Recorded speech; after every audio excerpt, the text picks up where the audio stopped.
ओवैसी ने जय फिलिस्तीन तो कहा लेकिन जय भारत नहीं कहा। यही चीज़ें दुख वाली हो जाती है।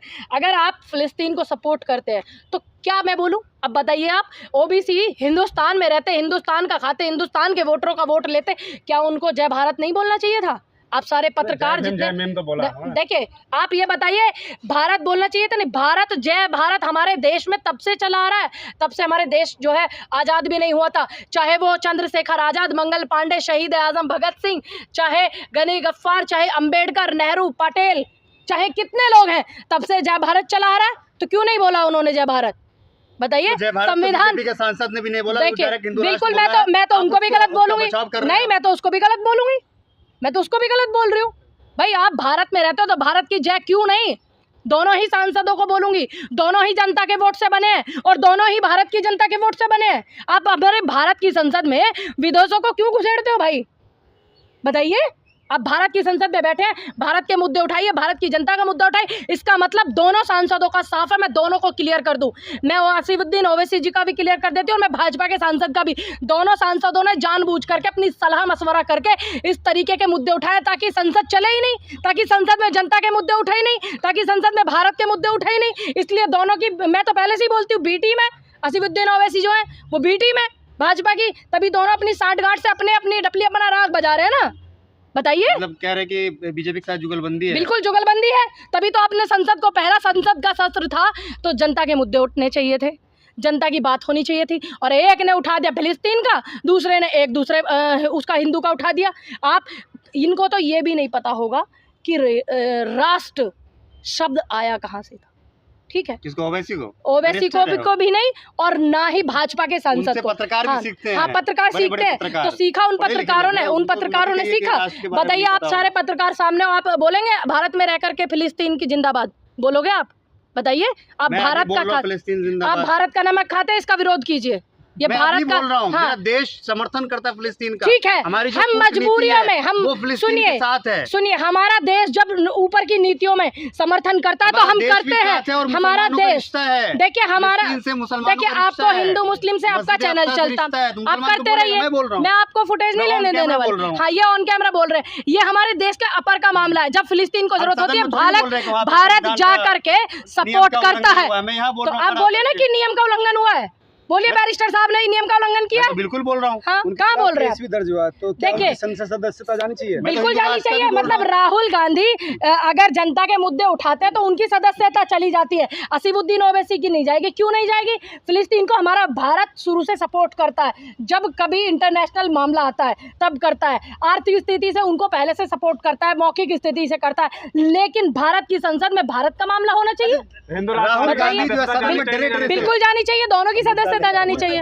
अगर राहुल गांधी जो है सदन में डरे डरे से लग रहे हैं, आप जरा गौर कीजिए, देश के प्रधानमंत्री जी को पहली बार तमाम मीडिया के चैनल बता सकते हैं, तमाम मीडिया के और भी कैमरे हैं यहाँ पर, सिर्फ आप ही का कैमरा नहीं है, समझ गए आप? और भी लोग हैं। आप अपने कैमरे वाले को, भैया को बोलिए इधर आएंगे वो, ठीक है?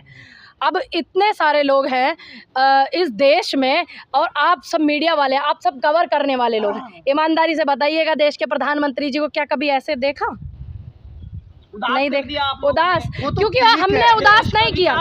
देखिए, हमने उदास नहीं किया उनको उदास किया उनकी खराब नीतियों ने, उनको उदास किया उनके खराब प्रचार प्रसार ने, उनको उदास किया उनके जो प्रवक्ता बैठे हुए टीवी पे उलूल जलूल बातें करते हैं, उनको उदास किया तमाम उन नेताओं ने जिन्होंने देश के किसानों को आतंकवादी बताया, उनको उदास किया जिन्होंने देश के किसानों को खालिस्तानी बताया, और जिन्होंने ये कहा बैठ कर के कि 100 रुपए में ये महिलाएं बैठी हुई हैं आंदोलन कर रही हैं, उनको उदास तो ऐसे लोगों ने किया। राम मंदिर दिया, राशन दिया। देखिए, लटक लटक के बार भी फेल, जैसे कहते हैं ना, लटक लटक के बार भी फेल, तो वो वाला काम है। तीसरी बार प्रधानमंत्री बने, मेरी शुभकामनाएं उनको, उनकी अच्छी उम्र की, लंबी उम्र की मैं कामना करती हूँ। और मैं उम्मीद करती हूँ, देखिए मैं उम्मीद करती हूँ, दे दिया, राशन दे दिया, क्या चाहिए जनता को? राम मंदिर कोई इंसान दे सकता है क्या? सिर्फ उसको मॉडिफाई कराया जाता है, और सरकार की जिम्मेदारी होती है, सरकार का काम है, जिम्मेदारी होती है। कोर्ट का फैसला था जो पूरे देशवासियों ने माना, हिंदुओं ने, मुस्लिमों ने, सिखों ने, ईसाइयों ने, जैन, बौद्ध, पारसी, किसी ने विरोध नहीं किया, सबने कोर्ट के नियम का सम्मान किया जो कोर्ट में फैसला है। और फिर पानी टपक रहा है, ये सबसे बड़ा भ्रष्टाचार है। अब बताइए, 18 करोड़ की जमीन को मथुरा वृंदावन में इतनी जल्दी इन्होंने 18,000 करोड़ की बेचा था, और अब जिन बड़े बड़े आर्किटेक्टों ने बोला था कि हम जो है गारंटी देते हैं कि ये नहीं छुएगा राम मंदिर, 1000 साल तक चलेगा।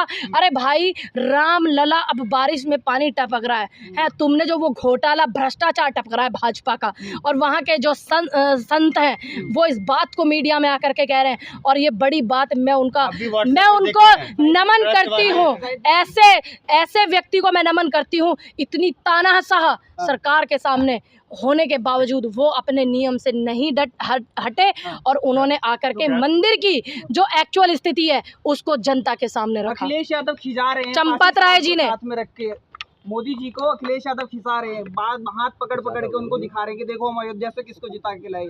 तो क्या देखिए, जितने भी हमारे तीर्थ स्थल थे उन सभी तीर्थ स्थलों में तमाम वो लोग जीते हैं, तमाम वो लोग जीते हैं जिन्होंने जनता के दुख को समझा है, जिन्होंने जनता की तकलीफ को समझा है। अब जनता ने इनको नहीं समझा क्योंकि इनके तकलीफ जो थी वो जितनी भी थी वो सिर्फ कुर्सी पे बैठने की थी। तमाम वादे इनके खोखले थे और उन खोखलों को नाकाम किया। और सबसे बड़ी बात, जहाँ देश के प्रधानमंत्री पैर धर देते हैं, केदारनाथ में पैर रखा उन्होंने तो भैया सारी चीज़ें जो सोने की, हीरे जवाहरात की, वो पीतल में तब्दील हो गई।